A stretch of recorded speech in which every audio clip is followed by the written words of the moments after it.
Welcome to mister Zulfiqar YouTube channel. Krishnagiri மாவட்டம் பர்கூர் பகுதியில் தனியார் பள்ளியில் நடைபெற்ற அந்த போலியான என்சிசி கேம்பு உங்கள் எல்லாருக்கும் நல்லா தெரியும். அந்த என்சிசி கேம்பில் பயிற்சிக்காக வந்திருந்த மாணவிகளை பாலியல் ரீதியாக துன்புறுத்திய சிவராமன் இன்றைக்கு உயிரிழந்திருக்கிறார். அவர் உயிரிழந்ததனுடைய பின்னணி என்ன காரணத்தினால் அவர் உயிரிழந்தார், இது என்ன படிப்பினையை நமக்கு கொடுக்குது அப்படிங்கிறத பற்றி தான் இந்த வீடியோவில் முழுசாக பார்க்க போகிறோம். இந்த மிஸ்டர் சுல்ஃபிகர் யூடியூப் சேனலை சப்ஸ்கிரைப் பண்ணாமல் பார்க்குறவங்க சப்ஸ்கிரைப் பண்ணிக்கோங்க, பெல் பட்டனை கிளிக் பண்ணி வச்சுக்கோங்க. அப்போ தான் நம்ம அடுத்தடுத்து போடக்கூடிய வீடியோக்கள் உங்களுக்கு நோட்டிஃபிகேஷனில் வரும். எல்லாருக்கும் நல்லா தெரியும், கடந்த ஒரு வாரமாக கிருஷ்ணகிரி மாவட்டத்தில் நடக்கக்கூடிய பிரச்சனை. கடந்த ஆகஸ்ட் மாதம் 5ஆம் தேதியிலிருந்து 9ஆம் தேதி வரையிலும் கிருஷ்ணகிரி மாவட்டத்தில் இருக்கக்கூடிய பர்கூர்னு சொல்லக்கூடிய பகுதியில் Kingsley matriculation higher secondary school இருக்குது. அந்த ஸ்கூலில் ஒரு கேம்பு நடந்திருக்கிறது, என்சிசி கேம்பு. இதில் தன்னை என்சிசி பயிற்சியாளர்னு சொல்லி கொண்டு இருக்கக்கூடிய சிவராமன் அதில் கலந்து கொண்டிருந்த 13 மாணவிகளுக்கு பாலியல் ரீதியாக தொல்லையை கொடுத்திருக்கிறார், துன்புறுத்தி இருக்கிறார். அதில் பாதிக்கப்பட்ட ஒரு மாணவி முதல்ல ஆசிரியர்களிடம் தனக்கு நேர்ந்த கொடுமையை சொல்லியிருக்கிறாங்க. அவர் அதற்கான சரியான தீர்வு சொல்லாத பட்சத்தில் முதல்வர் மற்றும் தாளாளர்களிடம் பேசியிருக்கிறாங்க. இவர்கள் என்ன பண்ணியிருக்காங்கன்னா, பெற்றோரை சமாளித்து விட்டுருக்கிறாங்க. இந்த பிள்ளை வெளியே தெரிஞ்சதுன்னா பிள்ளைக்கு தான் அவமானங்கிறபடியும் பள்ளிக்கூடத்திற்கு அவமானம் ஏற்பட்டுரும் அப்படிங்கிறதுனால இது அப்படியே விட்டுருங்க அப்படிங்கிற மாதிரி பேசி முடிச்சிருக்கிறாங்க. ஆனாலும் அந்த மாணவிக்கு உடல்நிலை பாதிக்கப்பட்ட காரணத்தினால மருத்துவமனையில் அட்மிட் பண்ணிவிட்டு போலீஸ் ஸ்டேஷனில் கம்ப்ளைண்ட் பண்ணியிருக்கிறாங்க. அந்த கொடுத்த அடிப்படையில் உடனடியாக அந்த சம்பவத்தை கேள்விப்பட்டு தெரிந்து கொண்டும் அதை மூடி மறைக்கணும்னு நினச்ச கல்வி முதல்வர், பள்ளி தாளாளர் உட்பட சிவராமன் உட்பட 11 பேரை கைது பண்ணியிருக்கிறாங்க.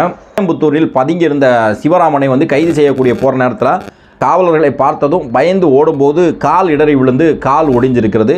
அதற்கு பிறகு அவர் கைது செய்யப்பட்டு போக்சோ வழக்கு பதிவு செய்யப்பட்டது. ட்ரீட்மெண்ட்டுக்காக கிருஷ்ணகிரி மருத்துவமனையில், அரசு மருத்துவமனையில் சேர்க்கப்பட்டார்.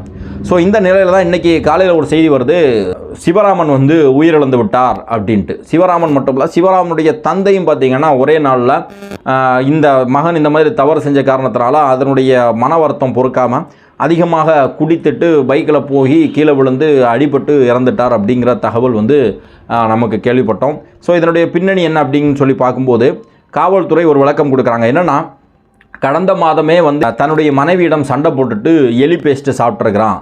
அதனால் உடல் பாதிக்கப்பட்டு ட்ரீட்மெண்ட் எடுத்துக்கிட்டு மீண்டு வந்திருக்கிறார்.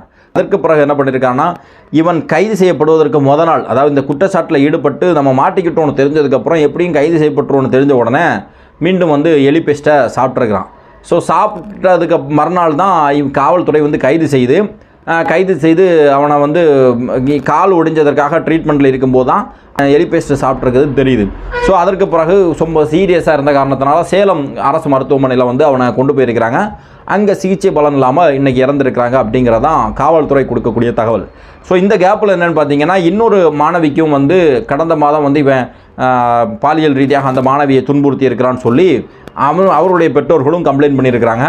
அது மட்டும் இல்லை, சொத்து பிரச்சனையில் கட்ட பஞ்சாயத்து பண்ணுறேன், 2 பேருக்கு சொத்து பிரச்சனை, அதில் இடையில கட்ட பஞ்சாயத்து பண்ணுறேன்னு சொல்லி 2 பேர்கிட்ட கிட்டத்தட்ட 35 லட்சம் ரூபாயை பொய் சொல்லி ஏமாற்றி போலியான சர்டிஃபிகேட்லாம் தயார் பண்ணி தன்னை வக்கீல்லாம் சொல்லி போலியாக இது பண்ணி 2 பேரை ஏமாற்றிருக்கிறான். அவங்களும் வழக்கு புகார் கொடுத்துருக்குறாங்க. அதன் பேரிலும் அவன் மேலே வழக்கு பதிவு செய்யப்பட்டிருக்கிறது.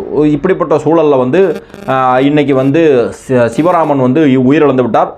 இதம் இருக்கக்கூடிய அத்தனை பேருமே சிறையில் இருக்கிறாங்க. ஸோ இன்றைக்கி இந்த செய்தி அறிஞ்ச உடனே பல மக்கள் கொண்டாடுறாங்க. இப்படிப்பட்ட சம்பவங்கள் செய்யக்கூடியவர், இப்படிப்பட்ட தவறுகள் செய்யக்கூடியவர்களுக்கு தண்டனைகள் மிக கடுமையாக இருக்கணும், அதுவும் காலம் தாழ்த்தாமல் உடனடியாக இருக்கணும். அது சிவராமன் விஷயத்தில் நடந்திருக்கிறது. அதனால் இந்த விஷயத்தை எல்லாருமே சந்தோஷமாக ஏற்றுக்கொள்ளக்கூடிய மனநிலையில் இருக்கிறார்கள். நாமளும் அப்படி தான் இருக்கிறோம். ஆனால் இதில் என்ன நடந்ததுன்னா, அவனாக செத்துக்கிட்டான். அதை விடவும் அரசாங்கமாக ஒரு தண்டனையை கொடுத்து வெகு சீக்கிரமாக அவனுக்கு இப்படி ஒரு நிலை ஏற்பட்டிருக்குன்னு சொன்னால், இன்னும் பார்த்திங்கன்னா இதே மாதிரி தவறுகள் செய்யணும்னு நினைக்கக்கூடியவர்களுக்கு ஒரு அச்சமும் ஒரு பயமும் வரும். இது பல பேருக்கு ஒரு படிப்பினையை ஏற்படுத்தியிருக்கும் அப்படிங்கிறது நம்முடைய கருத்து. ஒருத்தனுடைய சின்ன சபலம் எவ்வளோ பெரிய இழப்பை ஏற்படுத்தியிருக்கு பாருங்கள். சிவராமன் மட்டுமல்ல, சிவராமனுடைய தந்தையும் மனவேதனையில் குடித்து கீழே விழுந்து செத்துருக்கிறாருன்னு சொன்னால் எப்படி இதே மாதிரி தவறு செய்யக்கூடியவர்கள் யோசிக்கணும். தவறு செய்வதற்கு முன்பாக அந்த நேரத்தில் ஒரு சின்ன ஒரு இன்பம் கிடைச்சிரும். ஆனால் அதை தாண்டி அதற்குடைய பின்விளைவுகள் எந்த அளவுக்கு மோசமாக இருக்கும், யாரெல்லாம் பாதிக்கப்பட்டிருக்கா. இப்போ அந்த குழந்தையின் பாதிக்கப்பட்டிருக்கிறது, குழந்தையினுடைய குடும்பம் பாதிக்கப்பட்டிருக்கிறது, இவனுடைய குடும்பம் பாதிக்கப்பட்டிருக்கு, இவனுக்கு ஒரு பொம்பளை பிள்ளை இருக்குது, இவனுக்கு ஒரு மனைவி இருக்கிறாங்க, அவர்கள் இன்றைக்கி நடுத்தூரில் அனாதையாக இருக்கிறாங்க, தந்தை இறந்து விட்டார், ஊர் ஃபுல்லாக கெட்ட பேர். இப்படி தவறு செய்யக்கூடியவர்கள் தவறுக்கு முன்னாடி ஒரு நிமிஷம் இந்த மாதிரி விஷயங்களை யோசித்து பார்த்தாங்கன்னா தவறுகளே நடக்காது. அடுத்ததாக பார்த்தீங்கன்னா இந்த விஷயத்தில் காவல்துறை வந்து சரியான நடவடிக்கையை எடுத்திருக்கிறாங்க. தமிழக அரசாங்கம் சரி, காவல்துறையும் சரி, சம்பவம் நடந்த உடனே குற்றம் செய்தவனையும் சரி, குற்றத்திற்கு உடந்தையாக இருந்தவர்களும் சரி, அந்த குற்றத்தை மூடி மறைக்கணும்னு நினச்சவங்க மேலேயும் போக்சோ வழக்கு பதிவு செய்து அவர் எவ்வளோ பெரிய ஆளாக இருந்தாலும் சிறையில் அடைச்சி ஒரு மிகப்பெரிய முன்னுதாரணத்தை ஏற்படுத்தி இருக்கிறார்கள். தவறு செய்யக்கூடியவர்களுக்கு எந்த அளவுக்கு தண்டனை கிடைக்குமோ அதே மாதிரி அந்த தவறை மூடி மறைக்கணும், தவறுக்கு வந்து துணை போகணும்னு நினைக்கக்கூடியவர்களுக்கும் மிகப்பெரிய தண்டனை கிடைக்கும் அப்படிங்கிற ஒரு படிப்பினையை வந்து சிவராமனுடைய கைதும் சிவராமனுடைய மரணமும் சிவராமனோடு சேர்ந்து 11 பேர் கைது செய்யப்பட்டமும் வந்து வெட்ட வெளிச்சமாக எடுத்து காட்டுகிறது. ஸோ இன்றைக்கி என்னென்னா சீமான் வந்து ஒரு விஷயத்தை சொல்கிறாரு.